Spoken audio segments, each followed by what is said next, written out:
Well, folks, once again, Captain Boat Builder here, welcoming you back to my basement boatyard. This is episode number 6. We're going to call this one the main bulkhead. We'll be talking mostly about the main bulkhead. We'll be doing a little catch up on the aft in-whale. And I did want to point out that during this episode, I made another mistake, and I want to see if you can catch it. And I'll be mentioning that at the end. So today's episode is mostly about the main bulkhead, and it took quite a while, and it's a very important part of the boat because almost everything is based on the main bulkhead. So you'll see how I put it in, some techniques, and doesn't look like a whole lot of progress, but it took a lot of time. So I hope you enjoy it. Once again, episode 6, the main bulkhead.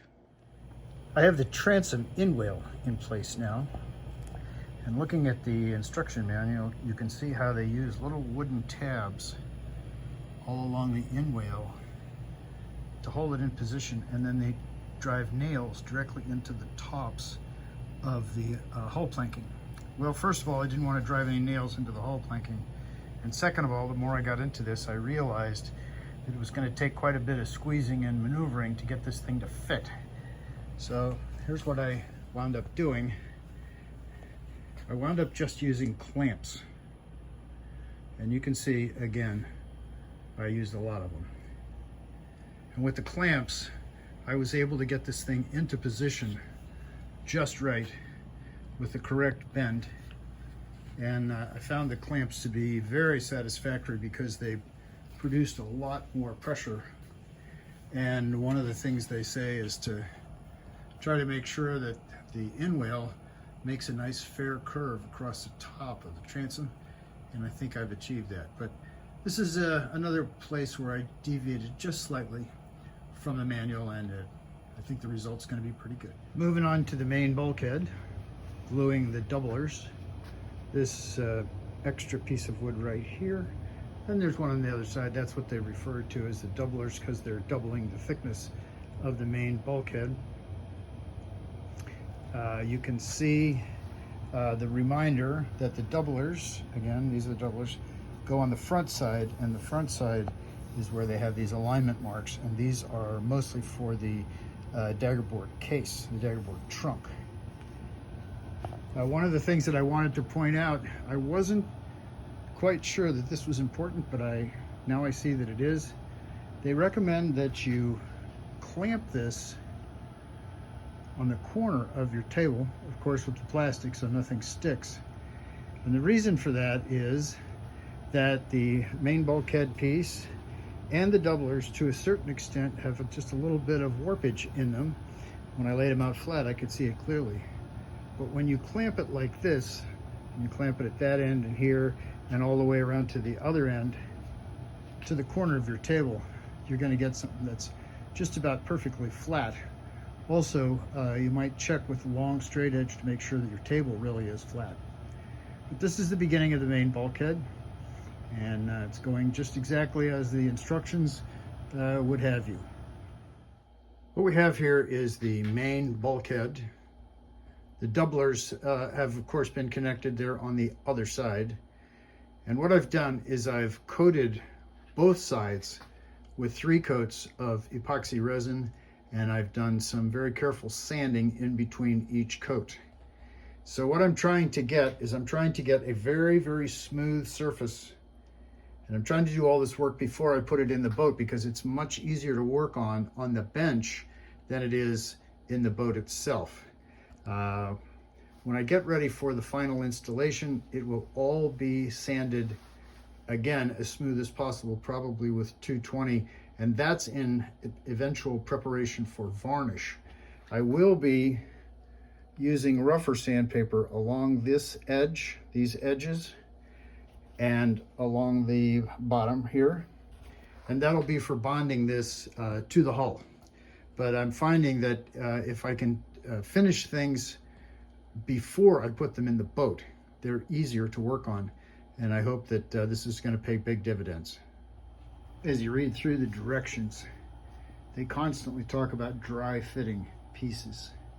This is the main bulkhead.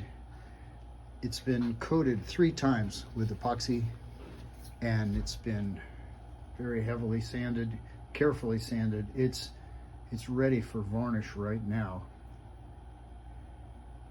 It's dry fitted into the hull, and you can see as I'm wiggling it, you can see how good the fit is. There's no problem with alignment. As a matter of fact, if you look down here at the alignment marks, you can see how perfectly it fits. So by dry fitting, I know that it's going to fit just right. In preparation for gluing the center bulkhead, you can see where I've had the bulkhead installed with the dry fit, and I've marked the edges with a pencil. That's the area where I'm going to put the glue, and I've decided that I'm going to put the glue on the boat rather than on the bulkhead itself, so I won't have to worry about it dripping. Another thing I did, because I realized there was going to be a lot of glue and I didn't want it to be on the outside of the hull, I've taken clear plastic sealing tape, I don't know if you can see it, and I've covered up these holes from the outside. So when the glue gets in there, the tape will keep it from running to the outside of the boat, to the hull, and then I won't have to clean that up either. So I'm going to be putting the glue on the edges of the bulkhead, not the hull, and I'm going to be putting down tape on the outside of these lines so that I can I'm hoping I can glue this and fillet this thing at the same time. So now I've taped the boat itself, the hull, the inside of the hull, and the bulkhead here on both sides. And what I'm hoping for is that this area right in here, when I put the bulkhead against the hull and put it in place, and it's in place now, and wiggle it and make sure that it's absolutely in place, the glue mix is going to ooze out. It's going to ooze out right along here. So that's going to be the beginning of the filleting material. I'll add more. I should be able to glue it and fillet the entire perimeter all at once, and then I'll be able to pull the tape off. And the reason I've used the tape is so that the filleting material will only go so far and will have nice edges. So I just wanted to show you what I've decided to use for the filleting material. From Moss Industries, I'm using their wood flour. You can get a sense of the color. And then from West Systems, I'm using the 404 high density adhesive filler. You can see that it's just as white as sugar. So when I mix them together, I get a mixture that looks like this. It's really not quite that dark when you look at it, but it's close to caramel color. And what I've found, and I'm quite pleased with it, is that this mixture is almost, not quite, it's almost exactly the same color as the wood. And I'll be varnishing and everything will get a little bit darker. So I'm pleased with the color. And now I'm just waiting for the filleting material to set up a little bit before I pull the tape off. I've done an experiment over here, and I wanted to show you what kind of edge you get when you do this. If you look here, I think you can see it. See, the filleting material is almost exactly the same color as the wood. We've got a nice clean edge that will require almost no sanding. And so it makes the fillets nice and it makes them nice and uniform, and the color's good. So I'm pretty pleased with this. So now the filleting process is complete, and I've removed the tape. You can see how nice and uniform the fillets are. They just turned out beautifully. I'm very, very pleased with them. They're very uniform, nice and smooth, and it's going to be very, very minimal sanding in preparation for the varnish. See how nice those look. Color's excellent. I'm really pleased with it. So you may be asking yourself, well, if this worked so well with the tape, why does Russell do all this freehand? And the reason is he's really good at it, and he can do it freehand. He has the skill and the experience, and he can get perfect fillets with no tape at all. And I will have to tell you that this tape process takes a lot of time. I just don't seem to have the skill that Russell has, and he gets perfect fillets with no tape, and I'm trying to copy that and get really nice fillets and use tape. But the bulkhead's in, the fillets are finished, and I'm on to the next phase.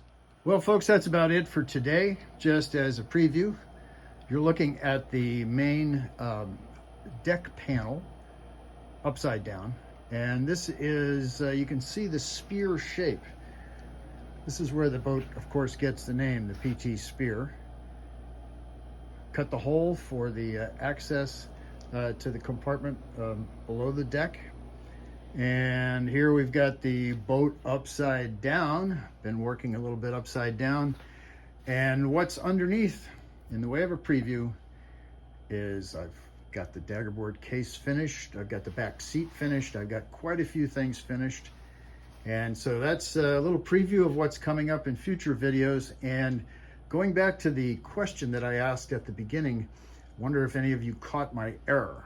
And I must have been talking out of both sides of my mouth, because I talked about putting the glue on the boat, talked about putting the glue on the main bulkhead itself, and got it a little confused, but I did. The process that I used was putting the glue on the boat rather than the edge of the bulkhead, and it worked out quite well. So thanks for watching. Hope you enjoyed it, and look forward to the next episode. Bye-bye.